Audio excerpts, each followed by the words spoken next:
Dear student, आज हम BSc part 1 paper 1 microbiology, mycology and plant pathology में classification of disease को detail में स्टडी करेंगे।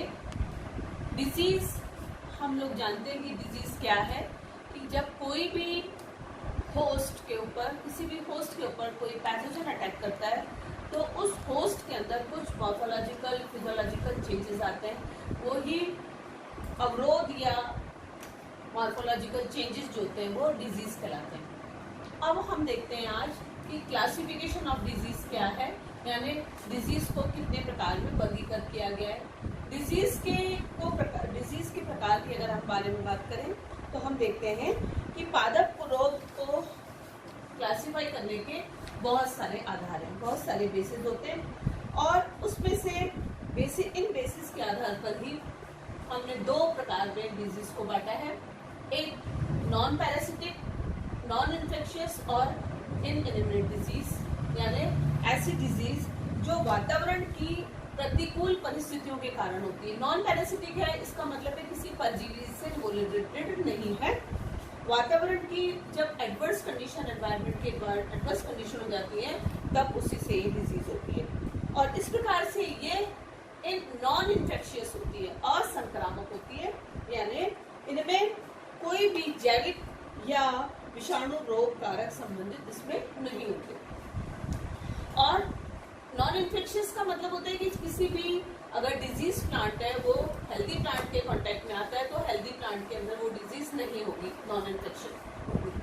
अब हम आज के लेक्चर के बाद इसका जो सेकंड टाइप है उसमें हम देखते हैं। सेकंड टाइप है पैरासिटिक और इन्फेक्शियस और एनिमिनेट डिजीज। इसका मतलब होता है ऐसे डिजीज जो किसी परजीवी के कारण होती है, किसी सजीव के संक्रमण के फलस्वरूप उत्पन्न होती है और इसमें जो प्रभावित पादप होता है वो होस्ट कहलाता है, वो संवेदी कहलाता है या ससेप्टेबल होता है।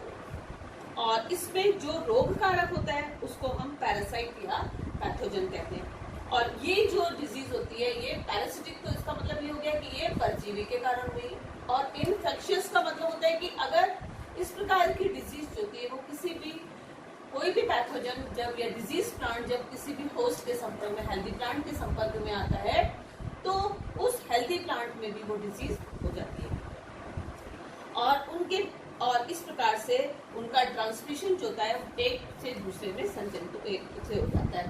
तो अब हम ये देखते हैं कि पैरासिटिक और इन्फेक्शियस जो डिजीज है उस डिजीज को कितने आधार पर उनको आगे क्लासिफाई किया गया।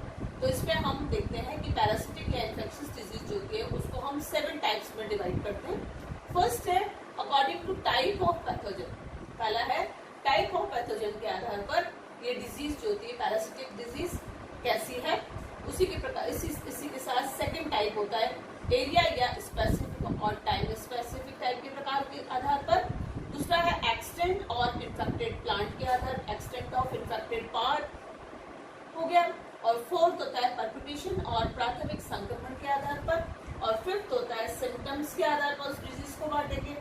सिक्स्थ है होस्ट के आधार पर और 7 होता है अपीयरेंस बेस। ठीक है, तो आज हम पढ़ते हैं कि पैरासिटिक या इन्फेक्शियस डिजीज जो होती है उसका फर्स्ट टाइप जो है, पहला आधार जो है वो है टाइप ऑफ पैथोजन के आधार पर। पैथोजन कौन सा होगा उस आधार पर है कि पैरासिटिक डिजीज में पैथोजन एनिमल भी हो सकता है, प्लांट भी हो सकता है और वायरस भी हो सकते हैं। एनिमल्स में कौन से होंगे? एनिमल्स में नेमेटोड्स हो सकते हैं, प्रोटोजोन्स हो सकते हैं एंड इंसेक्ट्स हो सकते हैं। कोई भी होस्ट जो होता है वो जब इन नेमेटोड्स, प्रोटोजोन्स या इंसेक्ट के कांटेक्ट में आता है तो इनसे उनमें वो डिजीज हो जाता है, वो हेल्दी प्लांट जो होता है वो डिजीज प्लांट पे चेंज हो जाता है। इसी प्रकार से प्लांट्स में कौन सा ऐसा पार्ट है जो पैथोजन का काम करेगा? Fungi, slime mould and bacteria, mycoplasma, algae और हायर प्लांट्स कुछ भी हो सकते हैं। इसी प्रकार से थर्ड टाइप जो होता है वायरस हो सकता है। तो इस प्रकार से पैरासिटिक डिजीज का फर्स्ट जो टाइप था वो हमने पढ़ा टाइप ऑफ पैथोजन। सेकेंड हम देखते हैं कि एरिया ऑफ क्षेत्र विशेष, यानी क्षेत्र विशेष या समय विशेष की उपस्थिति के आधार पर पैरासिटिक डिजीज जो होती है वो भी 3 प्रकार की होती है। Endemic disease, epidemic disease and sporadic. Endemic का मतलब होता है ये इस प्रकार के रोग हैं जिसका विस्तार जो होता है वो भौगोलिक दृष्टि से सीमित होता है, यानी वो किसी सीमित ज्योग्राफिकल एरिया में ही, सीमित लिमिटेड जो स्पेस जो भी है, जो भौगोलिक स्तर जो होता है उसका वो सीमित है, और ये क्षेत्र विशेष में कम न्यूनाधिक रूप से हमेशा ही उपस्थित रहती है। मतलब एंडेमिक है, एंडेमिक का मतलब होता है कि उस क्षेत्र में वो चाहे बहुत ही कम रेयर मात्रा में होगी लेकिन होती है। और इसके अंदर ये जो एंडेमिक डिजीज रोग होते हैं ये माइल्ड भी फॉर्म में हो सकते हैं या उग्र फॉर्म में भी परिवर्तित होते रहते हैं, यानी जो थोड़ा अगर उसका कम इंटेंसिटी कम है तो वो माइल्ड फॉर्म में होगा, और ज्यादा होगी तो वो उग्र या वायरुलेंट हो सकता है। इसी प्रकार से सेकेंड टाइप का जो एरिया स्पेसिफिक और टाइम स्पेसिफिक आधार के आधार पर पैरासिटिक डिजीज जो होती है वो एपिडेमिक कहलाती है, जिसको हम महामारी कहते हैं। और महामारी को अब हम इस टाइम के अकॉर्डिंग तो बहुत अच्छी तरह से कोरोना महामारी को बहुत अच्छी तरह से जानते हैं कि ये व्यापक रूप से उग्र रूप व्यापक क्षेत्र में, मतलब पूरे क्षेत्र में वर्ल्ड वाइड है, और वहां पर भी वो विरुलेंट फॉर्म में या उग्र रूप में रूप धारण करने वाला रोग होता है, उसको हम एपिडेमिक या महामारी कहते हैं। ये नियतकालिक होती है, टाइम इसका फिक्स होता है, और इसके अगर प्लांट की बात करें तो इसको हम कहेंगे एपिफाइटोटिक। ठीक है, इसी तरीके से थर्ड टाइप जो होता है एरिया स्पेसिफिक आधार पर स्पोरेडिक डिजीज होती है। इस स्पोरेडिक डिजीज के अकॉर्डिंग ये वास्तव में भी ये भी एक प्रकार की एपिडेमिक डिजीज होती है, जो कि अनियंत्रित अंतराल में अनिश्चित स्थानों पर यदाकदा उपस्थित होती है, यानी कोई फिक्स नहीं है, टाइम इंटरवल जो होता है वो अनकंट्रोल्ड होता है और अनिश्चित स्थानों पर भी ये होती है। इसी प्रकार से ये तीन जो सेकेंड टाइप हमने पढ़ा एरिया के आधार पर एपिडेमिक, एंडेमिक एंड स्पोरेडिक। इसी प्रकार से नेक्स्ट हम पैरासिटिक टाइप जो पैरासिटिक एनिमेटेड डिजीज जो है उसका थर्ड टाइप पढ़ते हैं, extent of infected part.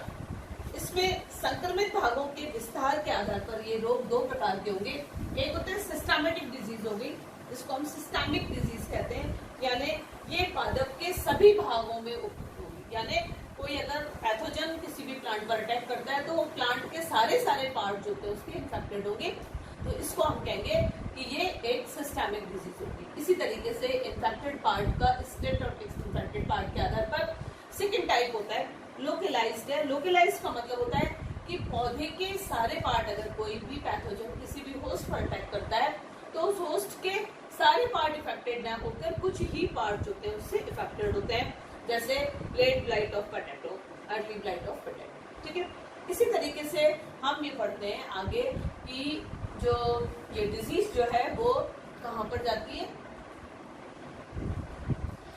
Fourth type जो है उसको हम कहेंगे परक्यूटेशन और प्राथमिक संक्रमण विधि के आधार पर। इसमें भी ये तीन प्रकार की डिजीज होती हैं, इनको तीन प्रकार से बांटते हैं, soil borne disease and second है seed borne disease and last है एयरबॉर्न डिजीज। तो जो सॉइल बॉर्न डिजीज होती है, सॉइल का मतलब होता है कि वो मिट्टी में ही रोगजनक जो होता है, पैथोजन रोगजनक जो है वो मिट्टी में सॉइल में उपस्थित होते हैं, और इस प्रकार से जो प्राइमरी इन्फेक्शन जो होगा उनका सॉइल में ही हो जाएगा। इसी प्रकार से जैसे एग्जाम्पल होता है इसमें white rust of porosity. Next होता है seed burn disease. Seed burn के अकॉर्डिंग यानी सीड जो है इसमें वो संक्रमित है, तो रोगजनक जो होता है वो जो पैथोजन जो है वो सीड में उपस्थित होने के कारण सीड से ही उसकी रोग की रिपीटेशन होता है, रोग उसी से ही फैलता है।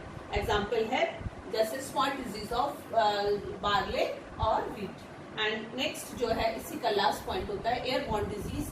एयरबॉर्न डिजीज जो होती है, इस प्रकार की डिजीज जो होती है वो वायु में उपस्थित जो होते हैं पैथोजन जो होते हैं वो वायु में उपस्थित होते हैं, और इनमें इनके द्वारा ही उनका प्राइमरी ट्रांसमिशन होता है। रोग का प्रसार वायु के द्वारा ही होता है, और इसलिए इसको हम क्या कहते हैं, एयरबॉर्न डिजीज। और इस प्रकार से इसमें है जैसे जितने भी स्मॉट डिजीज जो होती है, स्मॉट रस्ट डिजीज जो होती है, वो सारी डिजीज जो होती है वो कैसी है, एयरबॉर्न डिजीज होती है। तो इस प्रकार से आज हमने पैरासिटिक डिजीज में चार टाइप की पैरासिटिक डिजीज को डिटेल में स्टडी किया। Thank you.